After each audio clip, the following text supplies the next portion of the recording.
નમસ્કાર, આપ જોઈ રહ્યા છો ઇન્ડિયા ન્યૂઝ ગુજરાતના મહત્વના સમાચાર અને હું છું આપની સાથે હિના। સમાચારની શરૂઆત કરીએ સુરતથી। તો સુરત મહાનગરપાલિકામાં શાસકોના મળતિયા, કોન્ટ્રાક્ટર, સીડી ટ્રાન્સપોર્ટ અને મ્યુનિસિપલ કમિશનરના મેળાપીપળામાં ભારત સરકારની સ્વચ્છતા સર્વેક્ષણ ટીમને સુરતને ગાર્બેજ ફ્રી સિટી દર્શાવવા કાગળ પર રજૂ કરેલા ફૂલ ગુલાબી ચિત્રને ઉઘાડું પાડવા અને 215 કરોડના કચરા કૌભાંડને ઉજાગર કરી જવાબદારો વિરુદ્ધ કાર્યવાહી કરવા ગુજરાત રાજ્યના મુખ્યમંત્રીને નામદાર હાઈકોર્ટના નિવૃત્ત ન્યાયાધીશની અધ્યક્ષતામાં એસઆઈટીની રચના કરી તલસ્પર્શી તપાસ કરવા માંગણી કરવામાં આવી છે।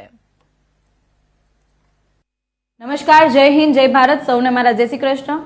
છેલ્લા 3 વર્ષથી સ્વચ્છ સર્વેક્ષણમાં સુરત સિટી પ્રથમ અગ્રીમ સ્થાને છે, જે ખરેખર ખૂબ પ્રાઉડની વાત છે, પરંતુ દુઃખની વાત એ છે કે માત્ર ને માત્ર કાગળ પર છે। ખરા અર્થની અંદર સુરત સિટી ક્લીન સિટી થવું જોઈએ, સ્વચ્છ સર્વેક્ષણની અંદર ખરા અર્થની અંદર પહેલા નંબરે આવવું જોઈએ, પણ વાસ્તવિક પરિસ્થિતિ એવી છે કે સુરત શહેરની અંદર ઘણી બધી જગ્યાઓ પર હજી પણ કચરાનું સામ્રાજ્ય છે, કચરાના ઢગલા છે, ગંદકીનું સામ્રાજ્ય છે, ડોર ટુ ડોર ગાર્બેજની સિસ્ટમ આખી નિષ્ફળ નીવડેલી સિસ્ટમ છે, જેનો સામનો લોકો કરી રહ્યા છે। થોડા દિવસ પહેલા 3000 મેટ્રિક ટન કરતાં પણ વધારે કચરો કોન્ટ્રાક્ટર ગેરરીતિ કરીને ખોટી રીતે કચરાનો વેપલો કરતા હોય એવી રીતના બહાર વગર પ્રોસેસ કરે વેચી નાખે છે। એ વાત જ્યારે જાણ થાય છે ત્યારે અમે લોકો સૌ મારી ટીમ સાથે અમે લોકો ખજોડ ડિસ્પોઝલ સાઇટ ખાતે વિઝિટ કરવા ગયા હતા। ત્યાં ગયા ત્યારે ખબર પડી કે 14 લાખ મેટ્રિક ટન જેટલો કચરો વગર પ્રોસેસ કરી હજી પડ્યો છે। જે બાજુ નજર કરો ડિસ્પોઝલ સાઇટ પર એ બધી જ બાજુ કચરાના મોટા મોટા ડુંગરો હતા, અને આ બધા ડુંગરો કચરાના પ્રોસેસ કર્યા વગરના હતા। એટલે કે છેલ્લા 1.5 વર્ષથી કચરાના જે પ્રોસેસ કરવાની હોય છે પ્રોસેસ નથી કરી, વૈજ્ઞાનિક ઢબે જે નિકાલ કરવાનો હોય એ નિકાલ નથી કર્યો, જેથી 14 લાખ મેટ્રિક ટન જેટલો કચરો ત્યાં ભેગો થઈ ગયો છે।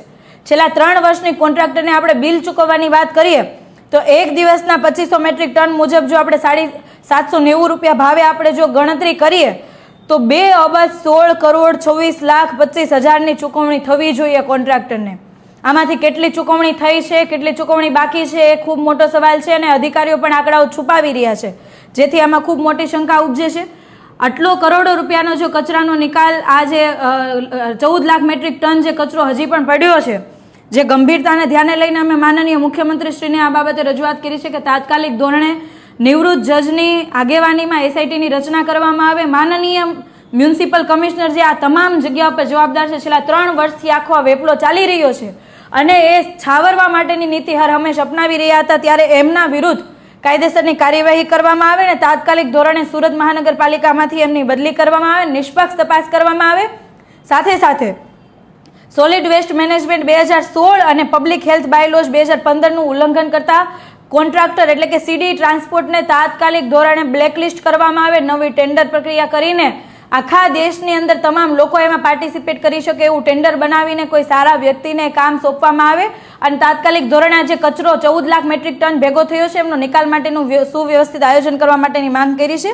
સાથે સાથે આ બાબતે ministry of housing and urban અફેર્સની અંદર પણ રજૂઆત કરવામાં આવી છે કે જે પ્રમાણે સુરત મહાનગરપાલિકાએ માનનીય મ્યુનિસિપલ કમિશનર અને એમની ટીમ દ્વારા જે આંકડાઓ રજૂ કરવામાં આવ્યા છે, જે રિપોર્ટ બનાવવામાં આવ્યા છે,